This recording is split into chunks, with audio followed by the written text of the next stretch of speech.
Do you remember the way to the Great Valley? Here comes The Land Before Time. Remember watching The Land Before Time as a kid? Those baby dinosaurs trekking across prehistoric landscapes, Mama!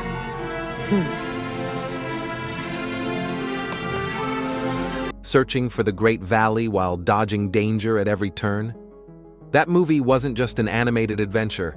It was childhood trauma disguised as family entertainment. Come out! You are all alone. Are you not scared? Huh? Delivering devastating emotional lessons about loss, survival, and growing up through adorable long-necked dinosaurs that made entire generations sob uncontrollably into their popcorn. Now, you be careful, my little foot.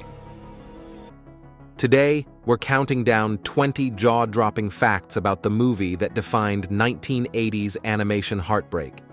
If you thought you knew everything about Littlefoot's journey and his friends, prepare for the truth. Let's begin our migration. 20. Don Bluth's Disney defection. Director Don Bluth left Disney in 1979. Look at Disney. She drove me and we got lost. And by the time our time for the appointment was over, Taking 11 animators with him in a famous walkout, protesting declining animation quality. The Land Before Time became his answer to Disney's dominance, proving he could create emotionally powerful family films independently. that was the movie that we made when we were the most innocent, when we didn't know what we were doing. And so we tried harder. His departure fundamentally changed the animation industry, creating legitimate competition that pushed both studios toward higher quality and artistic ambition. 19. Steven Spielberg's executive production. Steven Spielberg and George Lucas served as executive producers. The movies are going to be these big-ticket items because people will still take their chances and they will sit in the lending Hollywood credibility to animated films when animation was considered a lesser medium.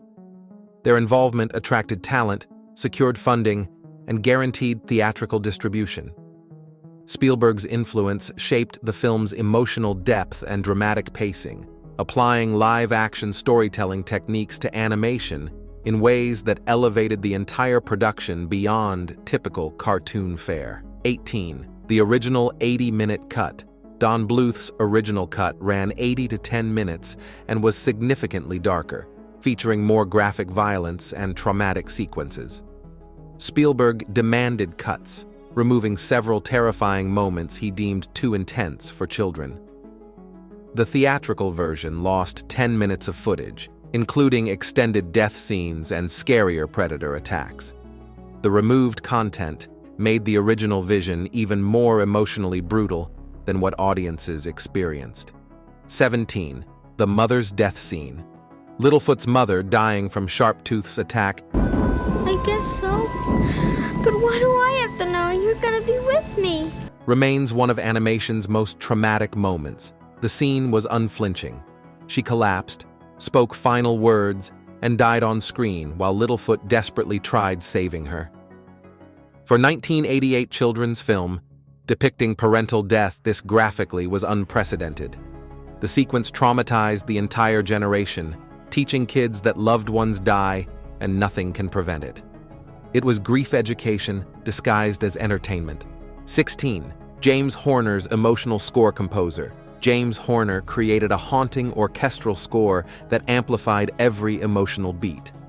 His music transformed scenes from sad to devastating, using sweeping melodies that made audiences cry harder. Horner's composition elevated animation into legitimate dramatic art, proving that cartoon scores deserved the same artistic respect as live-action films. The music became inseparable from the film's emotional impact, making scenes unforgettable through pure sonic manipulation. 15. The 5 dinosaur species symbolism.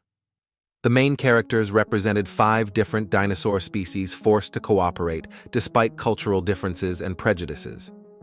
The film used prehistory to explore racism, tribalism, and prejudice, showing how arbitrary divisions prevent cooperation during crises. Kids learned tolerance through dinosaurs, absorbing anti-prejudice messages while watching adorable creatures overcome learned bigotry. It was social commentary wrapped in extinction-era adventure that children internalized without recognizing the lesson. 14. The voice cast's child actors. All main characters were voiced by actual children, not adults imitating kids. This decision gave performances authentic vulnerability and innocence that professional voice actors couldn't replicate. The young cast brought genuine emotion to traumatic scenes because they connected to fear and loss naturally. Their performances made characters feel real rather than cartoonish, deepening audience investment in their survival and emotional journeys throughout the film. 13. The box office phenomenon. The Land Before Time earned $84 million against a $12 million budget, becoming 1988's highest-grossing animated film. The success proved non-Disney animation could dominate theatrically, validating Don Bluth's decision to leave Disney and compete independently. The box office demonstrated audiences craved emotionally sophisticated animation, willing to tackle serious themes like death and survival, rather than sanitized fairy tales with guaranteed happy endings. 12. Littlefoot's leadership journey. Littlefoot transformed from dependent child to reluctant leader after losing his mother, forced into maturity by tragedy. The film explored leadership burden, how trauma accelerates growth and responsibility falls on those unprepared for it. Kids watched characters navigate grief while guiding others to safety, learning that leadership emerges from necessity rather than choice. It was a coming-of-age story compressed into a survival trek across a hostile prehistoric landscape. 11. Syrah's prejudice and growth. Syrah embodied learned prejudice taught by her father, initially refusing friendship with different species. Her character arc showed how bigotry is taught, not innate, and how crisis forces prejudiced individuals to question inherited beliefs. Syrah's gradual acceptance of her friends demonstrated that people can overcome indoctrination through genuine relationships. Her transformation was the film's most complex character development, tackling prejudice seriously in children's entertainment. 10. The Sharptooth's terrifying design. Sharptooth wasn't a cartoonish villain. He was a genuinely terrifying predator designed to evoke primal fear. His size, movements, and relentless pursuit created horror movie tension in family films.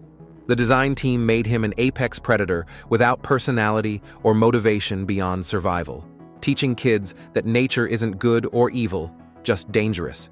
Sharptooth represented death itself, unstoppable, inevitable, and indifferent to innocence or goodness.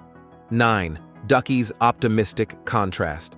Ducky's cheerful yep catchphrase Littlefoot, you found it! Yep. provided comic relief against overwhelming darkness, showing how innocence persists despite trauma.